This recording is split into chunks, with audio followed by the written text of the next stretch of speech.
এটা দেশ গঠনের জোট, এটা নির্বাচনের জোট। আলহামদুলিল্লাহ আসনগুলো হাতে তুলে দিব সবাই সবাইকে তুলে দেবে। এখানে নির্দিষ্ট কোনো দল কাউকে তুলে দিচ্ছে না।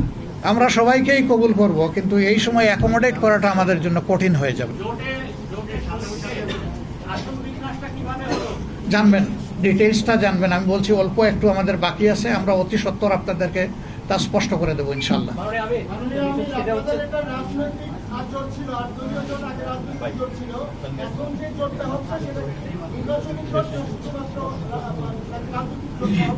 এটা দেশ গঠনের জোট, এটা নির্বাচনের জোট, এটা রাজনৈতিক জোট, এটা সকল ধরনের মানে ওই জোট বলেন আর সমঝোতা বলেন যাই বলেন, এটা সবগুলা পারপাস কভার করার জন্য।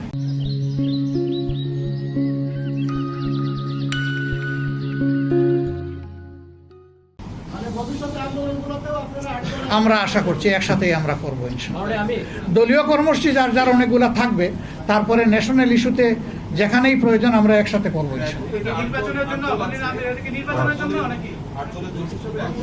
এখন এটা জোট না, 8 দল না, আজকে ইতিমধ্যে ঘোষণা যেটা হয়ে গেছে, 10 দল হয়ে গেছে ইতিমধ্যে, 10 দলীয় নির্বাচনী সমঝোতা। সেটা হচ্ছে আপনারা বলছিলেন যে শেষ মুহূর্তে 2টা দলকে আপনারা যোগ করেছেন, আর অনেক দলই যোগ করতে ছিল।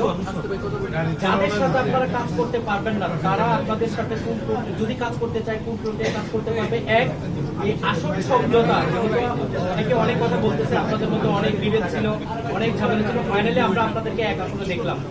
আপনারা আসলে জোটগুলোর মধ্যে কতগুলো আসন বন্টন করতে পারেন, আগামী নির্বাচন আপনার ক্ষমতায় আসবেন, এই কতটুকু নিশ্চয়তা আছে? এখানে কোনো একক দল কোনো আসন বন্টন করবে না। আমরা যেখানে যার ন্যায্যতা তার ভিত্তিতেই আমরা আলহামদুলিল্লাহ আসনগুলো হাতে তুলে দিব সবাই সবাইকে তুলে দেবে। এখানে নির্দিষ্ট কোনো দল কাউকে তুলে দিচ্ছে না। আরো তো একদিন সময় আছে। এখন নতুন করে যদি কোনো দল আসতে চায়, আমরা আরো কয়েকটি দলের নাম শুনেছি, তাদেরকে আপনাকে অ্যাকসেপ্ট করবেন কি করবেন না? আমরা সবাইকেই কবুল করব, কিন্তু এই সময় অ্যাকোমোডেট করাটা আমাদের জন্য কঠিন হয়ে যাবে। তারপরেও বিশেষ কোনো বিষয় থাকলে আমরা আমাদের মধ্যে আলোচনা করব প্রয়োজনে। ধন্যবাদ আপনাদের সবাইকে, অনেক ধন্যবাদ। সর্বোচ্চ কত আসন ছাড় দিতে পারে? হ্যাঁ, সেটাই তো আপনি চাচ্ছেন।